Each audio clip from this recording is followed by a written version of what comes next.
इसका तीसरा पार्ट कि A P bisects angle A as well as angle D.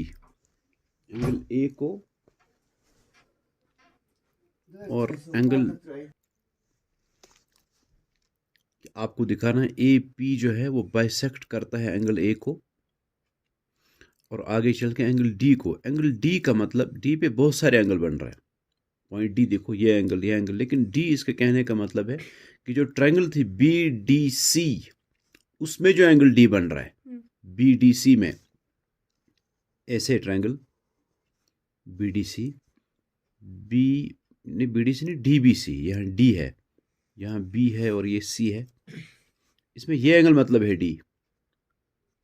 इस ट्रायंगल को बना रहा हूँ ना बी डी सी को, इसमें ये एंगल है डी, मतलब वही है, इसको बाइसेक्ट कर रहा है एपी। और आगे ए का मतलब है बी ए सी एंगल, पूरा ये जो ए बी सी का ए है उसको बाइसेक्ट कर रहा है। अच्छा जी, ऊपर तो आसान है, ये तो बाइसेक्ट हो रहा है, ये एंगल बाइसेक्ट हो रहा है।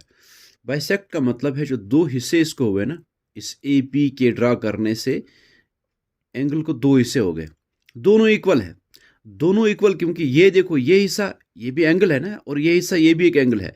ये दोनों हमने प्रूव किया ना इससे पहले कि by C P C T ये कॉन्ग्रुएंट, ये इक्वल है, क्योंकि ट्रायंगल ए बी डी या ए बी पी और ए सी पी हमने दिखाई कॉन्ग्रुएंट, या ए बी डी या ए सी डी ये भी दिखाई हमने कॉन्ग्रुएंट। जब वो दो ट्रायंगल्स कॉन्ग्रुएंट है तो ये और ये कॉरस्पॉन्डिंग एंगल्स है, by C P C T equal है। जब ये एंगल इक्वल है, इसका मतलब है ए पी ने इसको बाइसेक्ट किया। बाइसेक्ट का मतलब होता है टू इक्वल पार्ट्स में डिवाइड करना, ठीक है। हम इसको ऐसे लिखेंगे कि एंगल ए बाइसेक्ट हो रहा है, हम लिखेंगे ऐसे, सिंस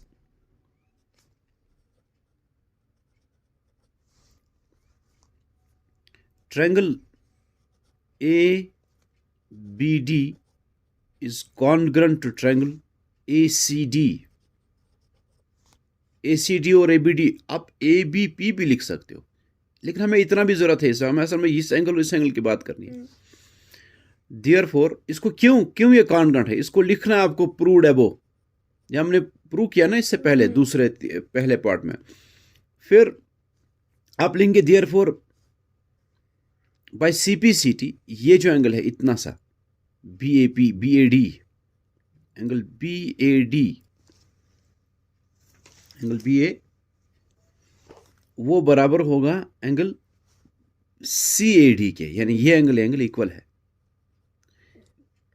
इसको by C P C T ले, ट्रायंगल्स कॉन्ग्रुएंट है और ये एंगल इक्वल है। वो हमने कॉन्ग्रुएंट दिखाया था, एस एस एस रूल्स है।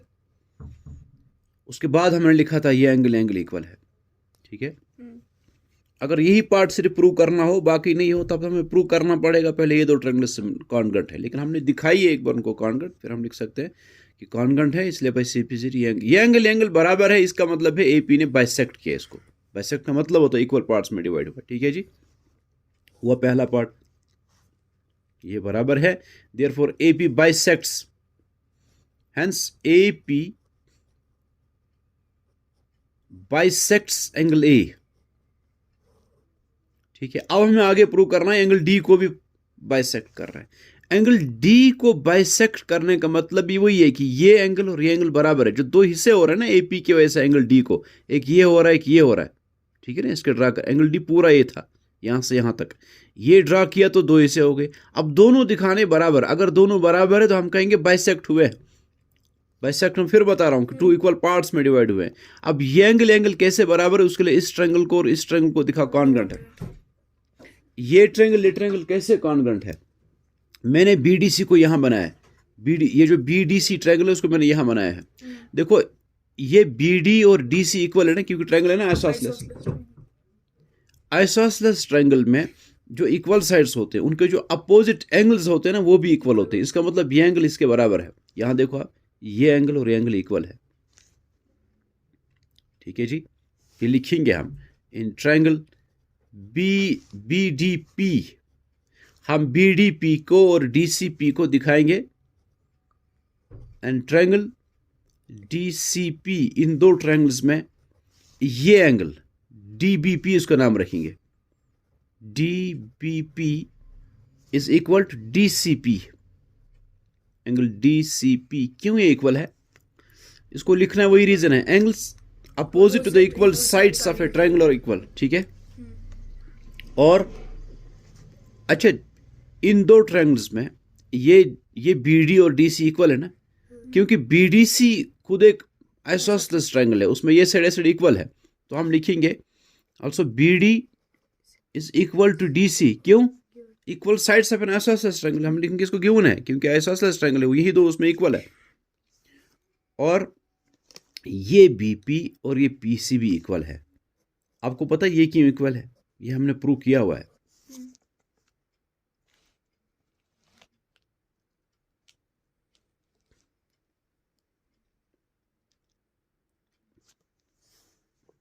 इन दो ट्रायंगल्स में हमने क्या लिया, BDP और DCP में ये DBP और DCP इक्वल है, DBP और DCP इक्वल है।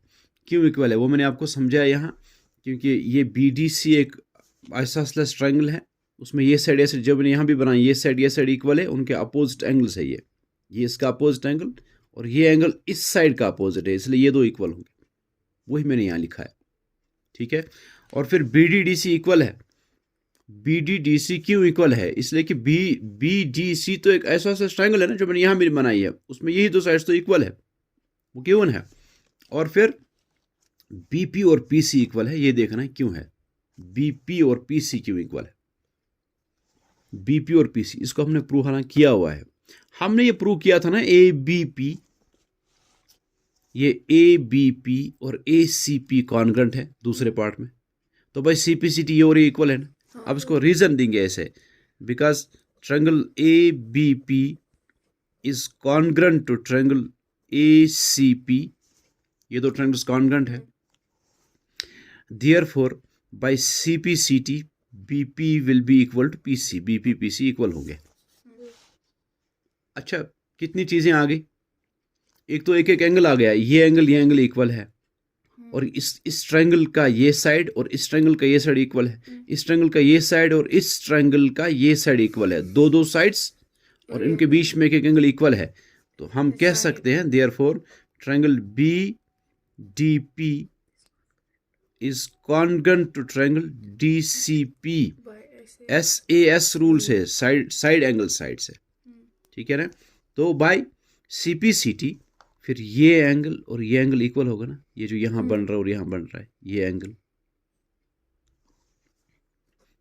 BDP वो बराबर होगा ना एंगल CDP के, इस एंगल के। जब ये दो इक्वल है, इसका मतलब है AP ने क्या किया है, इसको ये बाइसेक्ट हुआ है ना, ठीक, hence AP bisects angle BDC या एंगल D जो इसने कहा है कि AP परपेंडिकुलर बाइसेक्टर है BC का, परपेंडिकुलर बाइसेक्टर है BC का।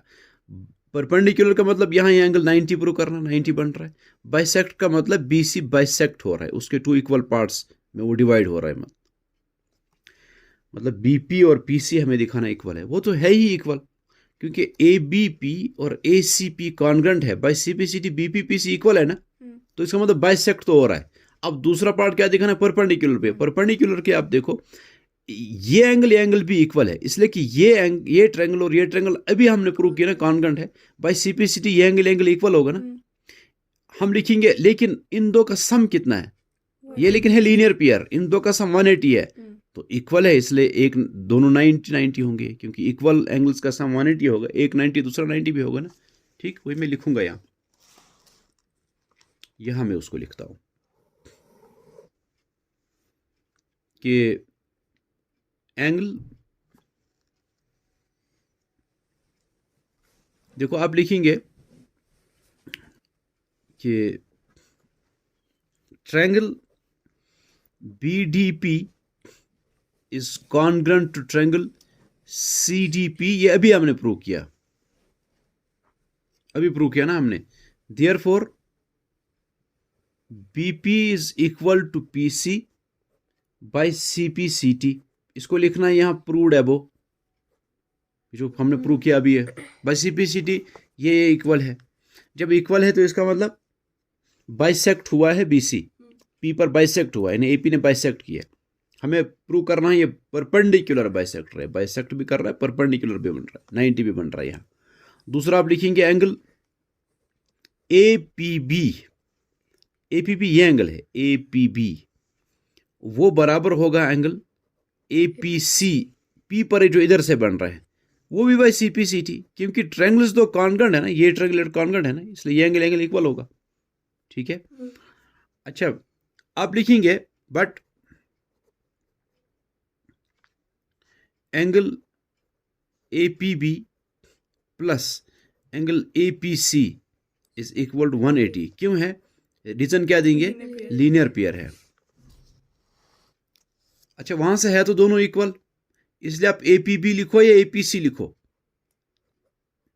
यानी ए पी बी आप लिख रहे हैं, प्लस लिखना था ए पी सी, अब वहां भी लिख सकते हो ए पी बी, इसलिए कि दोनों इक्वल है ना, इज इक्वल टू 180।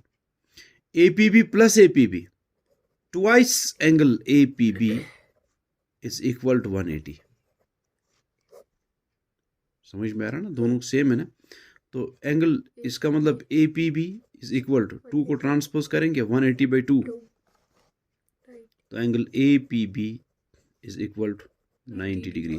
देखो ये 90 भी बन रहा है एंगल यहाँ, और बाइसेक्ट भी हो रहा है बीसी, इसका मतलब ये ए पी जो है ये परपेंडिकुलर भी है, बाइसेक्टर भी है, वही प्रूव करना था।